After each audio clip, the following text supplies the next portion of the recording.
I know the Biden State Department is full of a bunch of gosh darn communists. I know that, but maybe in their hardened communist hearts, they could remember we got an American dad and husband who's facing 12 years in prison for what is clearly an accident. He had a couple of rounds, he had a couple of rounds of ammunition on him when he was going through the airport security to come home, not even to get into the country. It's like Yeah. not like he's going to do anything to Turks and Caicos. He's trying to get back to America. It was a mistake. Everyone knows it's a mistake. They have a mandatory system now where they'll send him to prison for 12 years. 12 For years. 12 years? Guys from Oklahoma City, we'll have the audio for you when we come back. So I think CBS News did a story on this. I almost think it's a PSA for everybody out there. You just came back from the Caribbean. He went with his wife on a vacation trip to Turks and Caicos, which I don't know the overall crime rates in Turks and Caicos. I would think that it's probably pretty safe.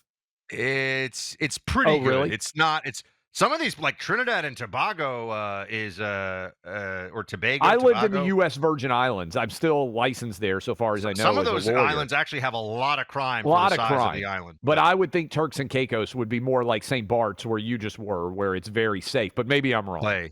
The only crime in St. Bart's is wearing designer labels that are too ostentatious. They will throw you in prison if your Gucci logo is too big. I'm just saying. If your wife's ring is too not enough carats. I don't know. Not enough carrots. I think they might throw you in jail there. It does offend their eyes when you are not wearing Loro Piana in public there. I don't even know what that is. There you go. Never even heard of it. I'm not cool enough. I'm legit. I've never heard of that in my entire life.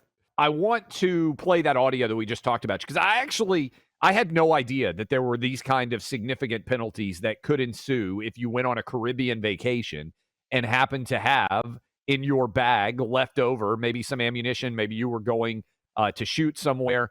I believe it was 4 shells basically that they found in this guy's bag that were still there. No gun.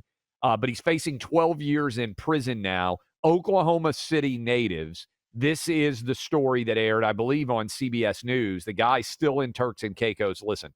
Possessing a gun or ammunition is prohibited in Turks and Caicos. However, tourists were often able to pay a fine until a February court order mandating even tourists in the process of leaving the country be subject to prison time.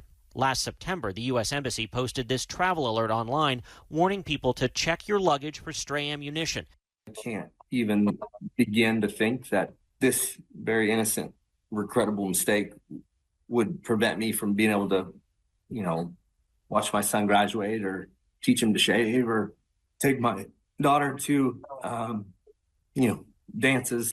A mistake that could land American tourists visiting an island paradise in a prison hell. A tearful reunion at the Oklahoma City airport this morning was not the way Valerie Watson thought her Turks and Caicos vacation would end. Just getting to hold them again, it just filled my mama heart. She's home, but her husband and father of 2, Ryan, is in jail on the islands, facing a potential mandatory minimum sentence of 12 years behind bars over 4 rounds of hunting ammo airport security found in his carry-on bag as the couple was set to leave Turks and Caicos earlier this month. Possessing a gun or ammunition is prohibited in Turks and Caicos. However, tourists were often able to pay a fine until a February court order mandating even tourists in the process of leaving the country be subject to prison time. Last September, the U.S. Embassy posted this travel alert online, warning people to check your luggage for stray ammunition. I can't even begin to think that this very innocent, regrettable mistake would prevent me from being able to, watch my son graduate or teach him to shave or take my daughter to, dances. A mistake that could land American tourists visiting an island paradise in a prison hell. Did you know this at all? I had no knowledge of this whatsoever. That you could be arrested for this? Like 12 years? I didn't know how long. I know in other countries they're psychotic about this. There was a case that I made a big deal of as much as I could at the time. I didn't have the platform I do now.